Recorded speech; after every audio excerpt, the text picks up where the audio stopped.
Gracias, Abel. Bueno, vamos a leer la palabra del Señor. Vamos a 2 Timoteo, capítulo 2. Vamos a leer el pasaje del versículo 1 al 13.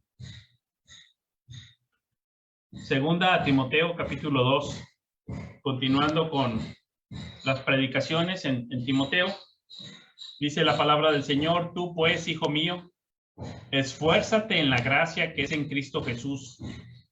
Lo que has oído de mí ante muchos testigos, esto encarga a hombres fieles que sean idóneos para enseñar también a otros. Tú pues, sufre penalidades como buen soldado de Jesucristo. Ninguno que milita se enreda en los negocios de la vida a fin de agradar a aquel que lo tomó por soldado. Y también el que lucha como atleta no es coronado si no lucha legítimamente. El labrador, para participar de los frutos, debe trabajar primero. Considera lo que digo y el Señor te da entendimiento en todo.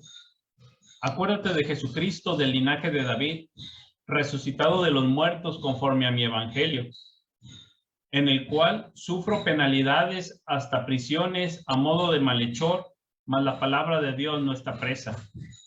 Por tanto, todo lo soporto por amor de los escogidos, para que ellos también obtengan la salvación que es en Cristo Jesús, con gloria eterna. Palabra fiel es esta: si somos muertos con Él, también viviremos con Él. Si sufrimos, también reinaremos con Él. Si le negaremos, Él también nos negará. Si fuéramos infieles, Él permanece fiel. Él no puede negarse a sí mismo. Bien, esta es la palabra del Señor en la cual vamos a meditar el día de hoy. Esfuérzate en la gracia. Aquí hay varios imperativos: encarga, sufre, considera. Y primero tenemos ahí el primero, que es esfuérzate, que aunque nuestra traducción dice esfuérzate en la gracia que es en Cristo Jesús, en realidad está en modo pasivo, y la idea es que Él sea fortalecido en la gracia que es en Cristo Jesús, o que Él sea fortalecido, ya sea por medio de la gracia o en esta vida de gracia que es en Cristo Jesús. Es como decía en Efesios capítulo 6, que veíamos hace algún tiempo en esta epístola, que dice en el capítulo 6, versículo 10, cuando el apóstol le está diciendo ahí mismo a los efesios: por lo demás, hermanos míos, fortaleceos en el Señor y en el poder de su fuerza. O como le decía a los filipenses: todo lo puedo en Cristo que me fortalece. Él es el que me fortalece, y yo soy en ese sentido objeto de su fortalecimiento, objeto de su obra de fortalecer. Así que cuando dice esfuérzate en la gracia, es como sé fortalecido por Cristo Jesús, o sé fortalecido en la gracia que es en Cristo Jesús. ¿Y por qué requería a Timoteo de esa fortaleza? Timoteo requería ser fortalecido porque el apóstol Pablo lo está llamando a participar de los padecimientos por el evangelio. El apóstol Pablo le está diciendo que él quiere que vaya con él. En la primera epístola a Timoteo vimos que el apóstol Pablo lo dejó en Éfeso para corregir algo, pero en la segunda epístola le está diciendo: ¿sabes qué? Ven y sufre conmigo por el evangelio. Y le está invitando a padecer, y eso requiere de la fortaleza de la gracia de Dios. Lo está invitando a padecer junto a él por el evangelio. Por eso le dice en el capítulo 1: yo me acuerdo de ti, y dice: me acuerdo de tus lágrimas y deseo verte. Más adelante, en el mismo capítulo 1, le dice: no te avergüences, sino participa de las aflicciones por el evangelio. Capítulo 3 también le va a decir que todos los que quieren vivir piadosamente en Cristo Jesús padecerán persecución. En el capítulo 4, versículo 9, le dice, procura venir a verme. Demas me ha desamparado, todos me han dejado, solamente Tito está conmigo. Entonces, tú ven y toma a Marcos y tráele contigo. Y también dice, toma el capote y los libros, mayormente los pergaminos. En el 4:17 dice que nadie estuvo con él en su primera defensa, pero Dios estuvo a su lado y le dio fuerzas. Por eso él le dice, ven. En el capítulo 4, en el versículo 21 dice, procura venir antes del invierno. Entonces el apóstol Pablo le está diciendo a Timoteo, quiero que participes conmigo en mis padecimientos. Quiero que seas valiente, porque Dios no nos ha dado un espíritu de cobardía, sino de poder, de amor, de dominio propio. Que seas valiente y no te quedes allá en Éfeso. Ven aquí conmigo y procura venir antes del invierno. Tráete a Marcos, tráete los pergaminos, ven rápido a verme, porque yo ya estoy para morir, para padecer por el evangelio, y quiero que vengas aquí a padecer conmigo, así como otros han hecho lo suyo. Por ejemplo, tantito antes le había dicho que estaba por ahí Onesíforo, que lo buscó y dice que estuvo solícito en buscarle, no se avergonzó de sus cadenas, sino que lo buscó solícitamente y lo halló, y ahora le dice, tú toma valor, toma fuerza en la gracia que es en Cristo Jesús, y lo que has oído de mí ante muchos testigos, esto encárgalo a otros para que tú te vengas. Encárgalo a hombres fieles ahí en Éfeso, encárgaselo a hombres fieles que sean idóneos para enseñar también a otros, y tú vente. Lo que has oído de mí, déjalo encargado. Ahí hay otros creyentes en Éfeso, hay otros hombres que pueden hacer eso. Tú déjalos a ellos capacitados y ven pronto a verme. Y entonces le dice, sufre penalidades. Y le pone 3 ejemplos de sufrimiento. 3 ejemplos de sufrimiento, pero también de esperanza. Dice, sufre como un soldado que tiene que a donde lo llaman. Y ahorita yo te estoy llamando acá conmigo para que vengas a padecer. No te enredes en otras cosas, tú ven para acá y sufre conmigo. Sufre también, dice luego, como un atleta que se tiene que abstener de muchas cosas para ser coronado. Tú sufre viniendo para acá presto como un atleta. Sufre como el labrador, que a lo mejor la labor es muy desgastante y no ve ahorita el fruto, pero a su tiempo va a participar de los frutos, pero debe trabajar primero. Entonces le dice, tú sufre, pero con una esperanza escatológica, y le dice, considera lo que te digo y mira, acuérdate de Jesucristo. Y le va a poner no solamente esos 3 ejemplos como ilustraciones, sino que le va a poner el recuerdo del Señor Jesucristo, del mismísimo Señor Jesucristo, del linaje de David, resucitado de los muertos conforme a mi evangelio. Ahí está la esperanza. Cristo sufrió, padeció hasta la muerte y después resucitó. Y prácticamente le está invitando el apóstol Pablo a que sufra junto a él, que sea fiel al evangelio, sea fiel a Cristo, y que esa fidelidad a Cristo se va a manifestar en una fidelidad al apóstol Pablo, yendo a sufrir junto a él, yendo a su lado, en estos momentos en que está a punto de ser martirizado por el Imperio Romano. Pero él se ve como esclavo de Jesucristo. Aunque está ahí y sufre penalidades, hasta prisiones a modo de malhechor, él sabe que está como prisionero del Señor Jesucristo por su fe, y le está invitando. Yo sé que normalmente pues nos gusta los llamados a la bendición, ¿verdad? Que alguien nos diga, ven para que seas bendecido, ven para que tengas la gloria, para los frutos.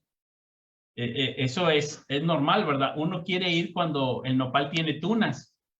Uno quiere ir cuando ya está la cosecha, pero no cuando hay que labrar. Uno quiere ir cuando ya está la victoria, pero no como el soldado que ya tiene que batallar.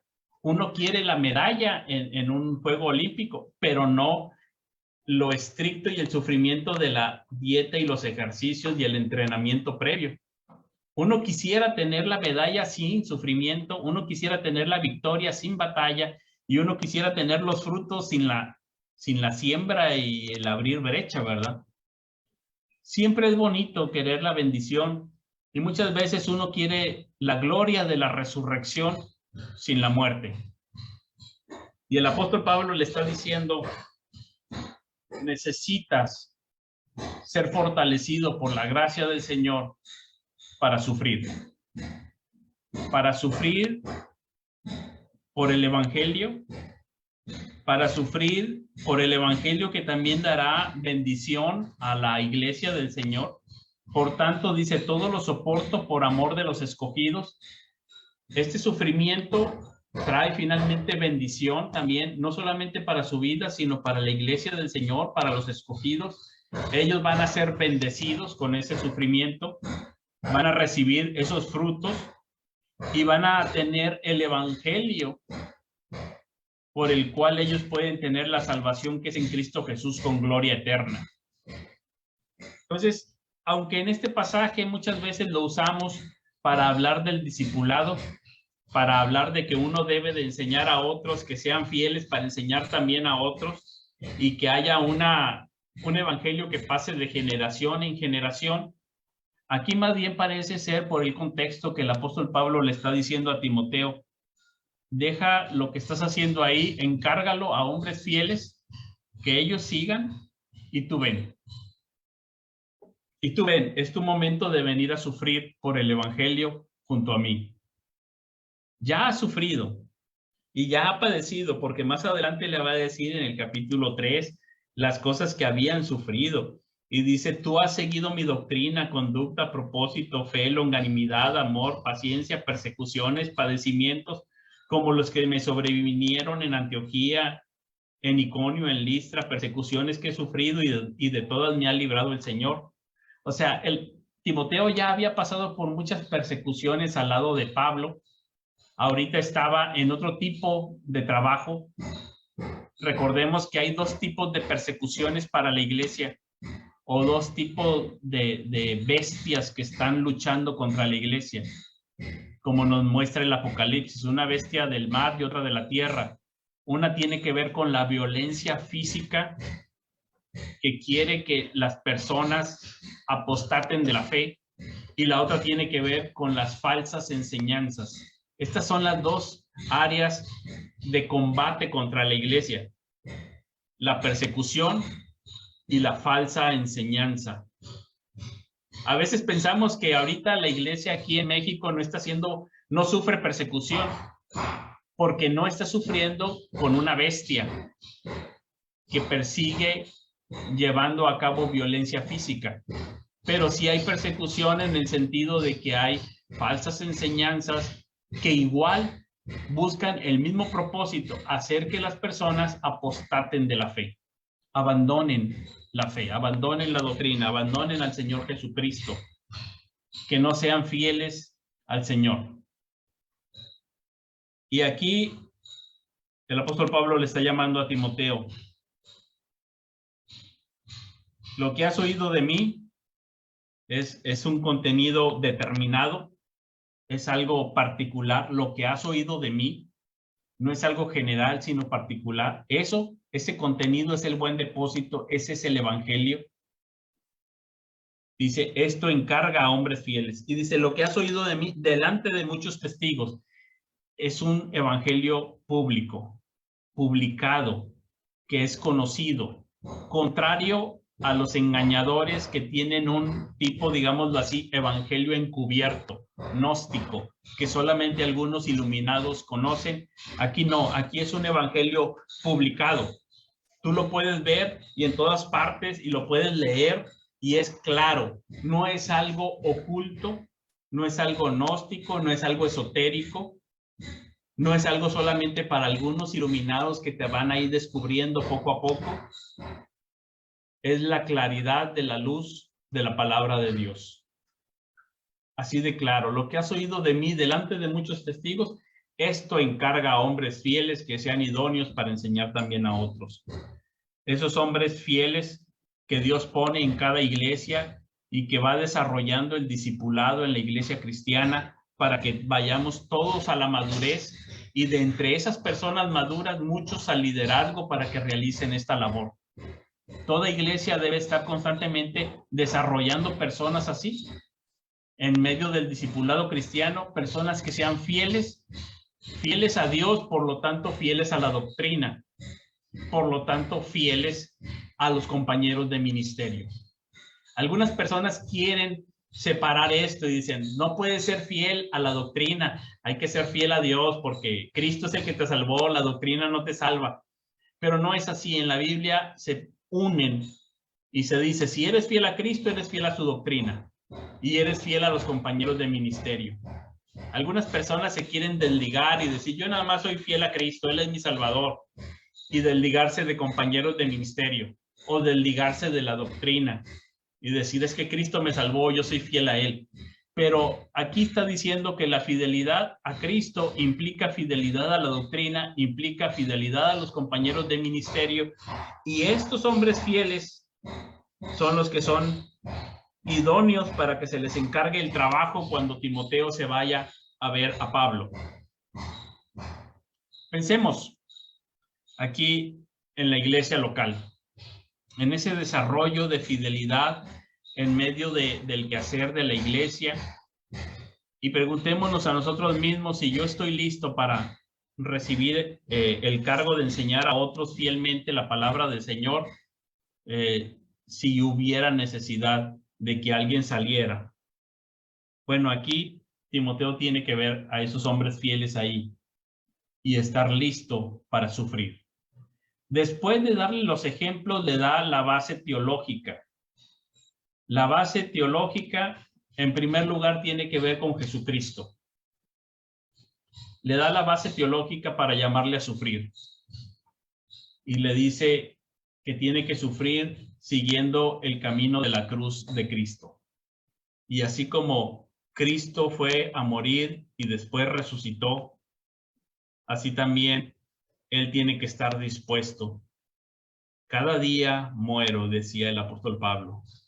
Si llevamos sobre nosotros la muerte de Jesús para que también la vida de Jesús se manifieste en nuestros cuerpos mortales. Estar dispuesto a sufrir por Cristo, por el Evangelio, por la iglesia, junto con los compañeros de ministerio.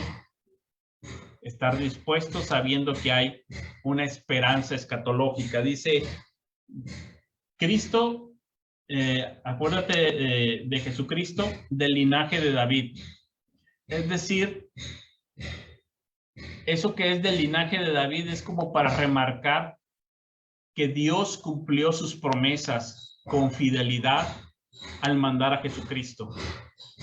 Dios es fiel y dice, si le cumple las promesas a David y manda a Jesucristo, Él es fiel para cumplir sus promesas del pacto para con nosotros. Y Dios cumplió sus promesas a David, no porque David fuera excelente, no porque David fuera lo mejor. De hecho, al final, en su poema último, David dice, no es así mi casa para con Dios. Tú me has hecho promesas grandes y no es así mi casa para con Dios. Que de mi linaje, de mis hijos, venga alguien que va a ser el Mesías. Dice, no, yo conozco a mis hijos, de ellos no va a venir el Mesías. Él los conocía, algunos se le revelaron. Y dice, no es así mi casa para con Dios, pero Dios lo ha prometido, pues yo le creo. Pero decía, si yo lo veo, no lo cumple por mí, lo cumple porque Él es fiel. Y es fiel que mandó a Jesucristo y es fiel que resucitó a Jesucristo. Resucitado de los muertos conforme a mi evangelio, ratificando las promesas del evangelio. Y esta esta base teológica la va a dar poética después. Le está llamando a sufrir y le dice, esta base teológica te la voy a dar con una estrofa de un canto, parece ser, o estrofa de un himno, y le dice, palabra fiel es esta: si somos muertos con él, también viviremos con él. Fíjense muy bien esto. Si somos muertos con él, también viviremos con él. Si sufrimos, también reinaremos con él. Si le negáremos, él también nos negará. Si fuéramos infieles, él permanece fiel. Él no puede negarse a sí mismo. Así que aquí está el desarrollo teológico de una manera poética y en estas frases que llevan esta simetría, excepto la última. La última se sale de la simetría para hablarnos de algo totalmente diferente y creo que es la que siempre causa problemas porque se sale del ritmo. Pero veamos cómo el apóstol Pablo le está diciendo a Timoteo, ven conmigo, procura venir pronto a verme, ven antes del invierno, padece conmigo, ármate de valor, porque Dios no nos ha dado un espíritu de cobardía. Esfuérzate en la gracia que es en Cristo Jesús para sufrir. Sufre penalidades por el evangelio. Y tienes que saber esto. Si somos muertos con él, también viviremos con él. Si sufrimos, también reinaremos con él.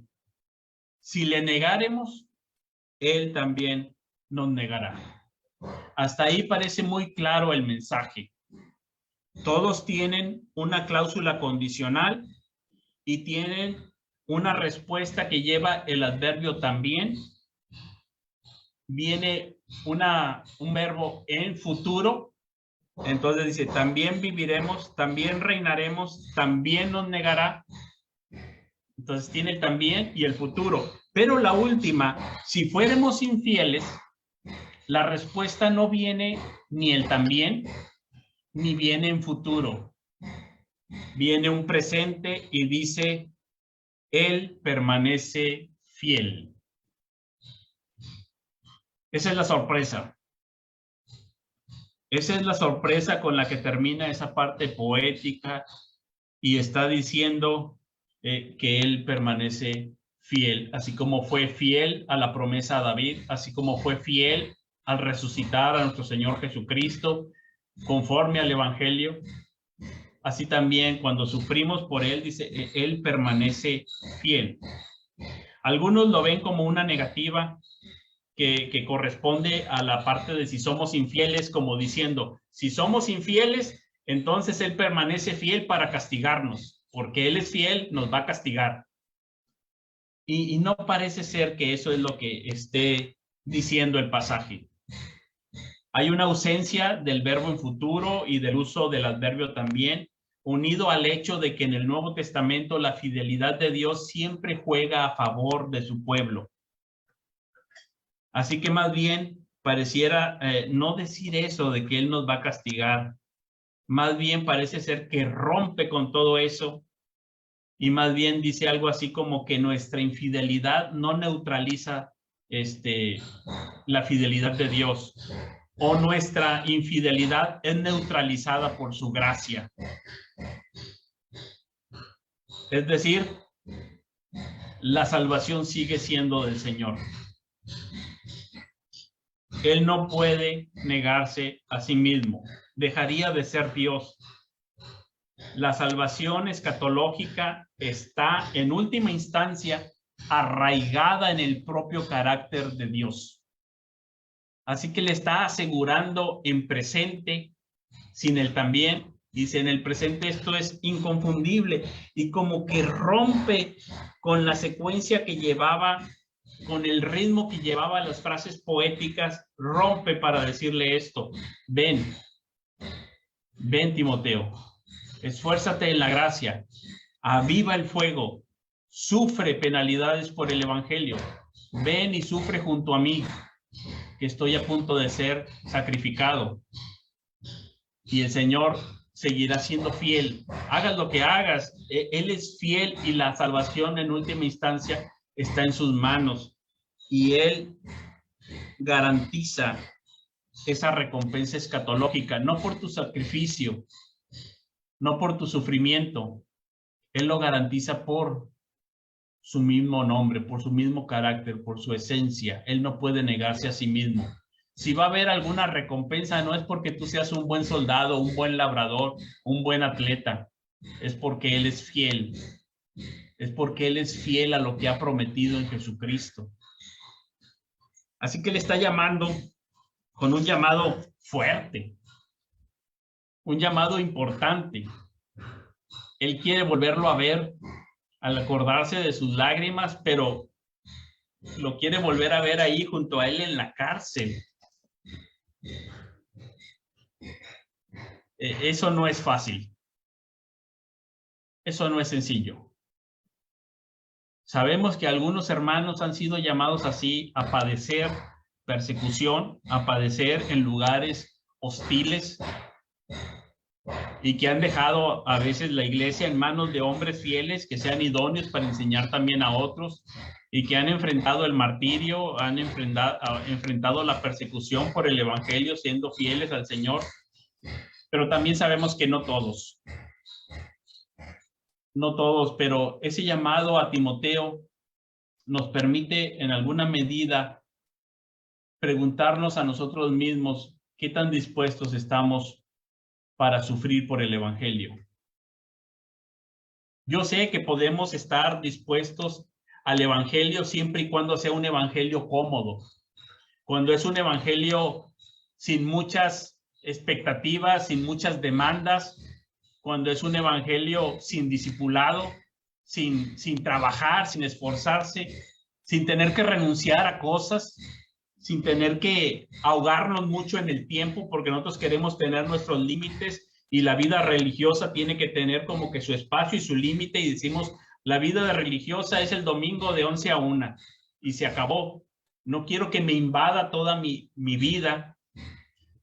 Y en ese sentido, ni siquiera estaríamos dispuestos a ir a una prisión como aquí, como le llaman a Timoteo, pero tenemos que preguntarnos, ¿cómo es nuestro cristianismo? Si estamos buscando el cristianismo de gloria, de bendición, de comodidad, o si estamos dispuestos a fortalecernos en la gracia que es en Cristo Jesús y a renunciar a algunas cosas y a esforzarnos en disciplinas espirituales como la lectura, la oración, como el discipulado, como el dar testimonio a otros, como el restringirnos a nosotros mismos de ciertas cosas de las cuales somos libres de hacer,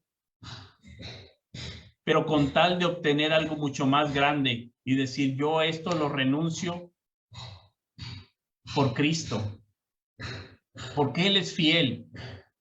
Él no puede negarse a sí mismo y lo ha manifestado en David, lo ha manifestado en Jesucristo, lo manifestó en el apóstol Pablo y nos está llamando a ti y a mí hoy a esforzarnos en la gracia que es en Cristo Jesús, a estar con esa misma actitud, esa misma mente, esa misma forma de pensar de Cristo Jesús, quien se despojó a sí mismo haciéndose obediente hasta la muerte y muerte de cruz, y renunció a todo y dijo, no miro hacia atrás y voy hacia adelante hasta la obediencia máxima.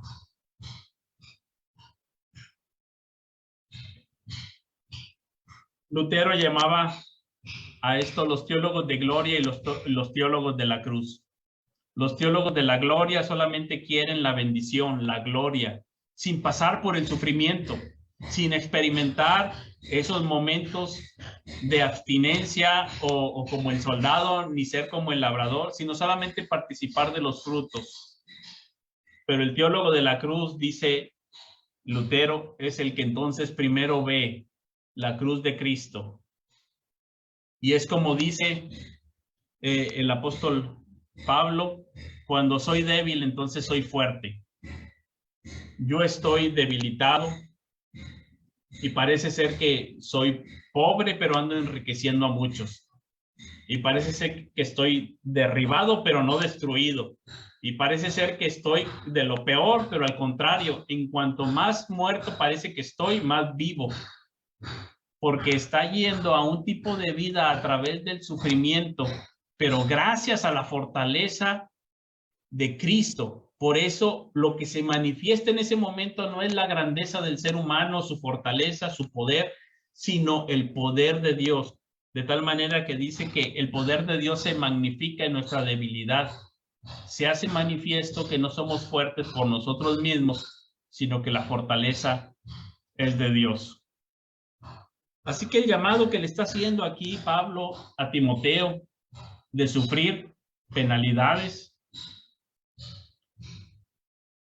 es un mandamiento que nosotros debiéramos de considerar para nosotros mismos y que el Señor nos dé entendimiento en todo, como le dice el apóstol Pablo. Considera lo que te digo y el Señor te dé entendimiento en todo.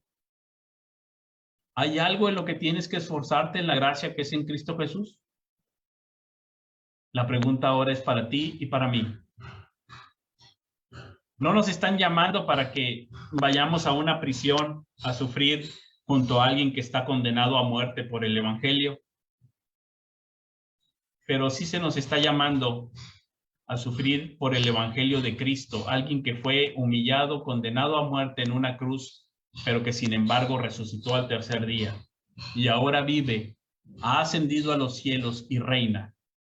Y lo que tenemos por seguro es que si hoy en día tú y yo sufrimos por él, también reinaremos con él.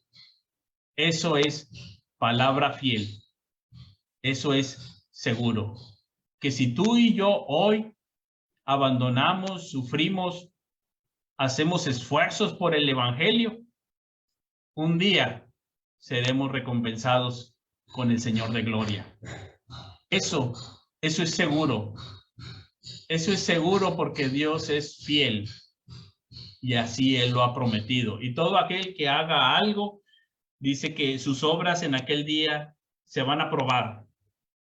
Si son hojarasca, madera, heno, o si son oro o piedras preciosas. Si va a pasar a través del fuego, entonces dice, recibirá de Dios su alabanza. ¿Te imaginas eso? Que Dios, el que hace todas las cosas bien, el soberano del universo, te diga, bien, buen hecho, bien hecho, siervo fiel, entra en el gozo de tu Señor. ¿Te imaginas que Él te alabe? Eso es lo que dice la Escritura, que hay una esperanza escatológica para aquel que ha estado entregando su vida por sembrar el Evangelio, por compartir el Evangelio, por vivir el Evangelio, por modelar el Evangelio, a pesar de todas las presiones y todos los deseos que tenga por abandonar el Evangelio. Si le negáremos, Él también nos negará. Eso también es real. Eso también es real como advertencia, pero parece ser que el Señor, que Pablo aquí no quiso dejarnos con esa impresión negativa, porque hay muchos en esta epístola que está mencionando que apostataron, que dejaron el Evangelio. Y por eso parece ser que no quiere decir solamente si le negáremos y si fuéramos infieles. Dice, aún así, la fidelidad de Dios sigue ahí. Todas estas infidelidades no le menguan a la fidelidad de Dios. Yo no puedo decir, yo no creo en Dios porque aquel falló y aquel falló y aquel falló. Y hay muchos casos que fallaron, pero todos esos que han fallado no le restan la dignidad y grandeza y fidelidad de Dios porque Él permanece fiel. No importa cuántos hayan fallado en el camino, eso no debe de afectarme porque Dios no ha cambiado y sigue siendo fiel. Él permanece fiel. Él no puede negarse a sí mismo. Y no importa que aquellos que antes caminaban, dice que muchos lo dejaron, hasta Demas lo ha desamparado y luego un Alejandro le causó problemas y luego tenemos ahí a varios mencionados por nombre. Qué vergüenza, ¿verdad? Pero los mencionó por nombre. Y dice, todo eso no le resta. Dios sigue siendo fiel y digno de que tú y yo vivamos por Él, suframos por Él, nos esforcemos por Él y por su pueblo. por los escogidos, que podamos hacer una labor de servicio sacrificial. Hay una labor de servicio cristiano que es un servicio cómodo, pero hay una labor que es un servicio sacrificial, que me lleva a esforzarme un poco más allá de lo normal. Mi mente, mi razonamiento dirá, hasta aquí, esfuérzate hasta aquí, ¿para qué le das más? Con eso es suficiente, ya estás haciendo más que muchos, ¿para qué le das tantito más? Pero el Señor nos llama a un servicio no cómodo, no un servicio regular, sino un servicio sacrificial, un poco más allá, una milla más, un servicio más. Hacia allá nos llama. Considera lo que te digo y el Señor te dé entendimiento en todo. Que la gracia del Señor te fortalezca para aquello a lo que el Señor te está llamando y a lo que nos está llamando como iglesia. Vamos a orar. Gracias, Dios, te damos por tu palabra. Ayúdanos, Señor, a siempre tener claro tu fidelidad y el llamado que nos haces por el Evangelio. Que podamos en este año, por medio de tu gracia, de tu Señor Jesucristo, de tu Espíritu Santo, de tu vida que mora en nosotros y en la comunidad de la iglesia, que podamos esforzarnos para llevar tu Evangelio, para reunirnos, para discipular, para reunirnos en oración, para tener esas experiencias vitales con tu palabra, para tener esas experiencias vitales de testimonio al mundo. Señor, ayúdanos a cada uno en medio de nuestras dificultades, circunstancias diferentes pues tiempos en nuestra vida. Señor, sé con nosotros, que podamos hacer un servicio digno de ti, sabiendo que tú eres fiel, que tú eres el Dios de toda gracia que nos da esperanza. Gracias por lo que nos permites en este momento y, Señor, nos ponemos en tus manos, que nuestras vidas, nuestros recursos, nuestros tiempos sirvan para la gloria de tu nombre, por Jesucristo. Amén.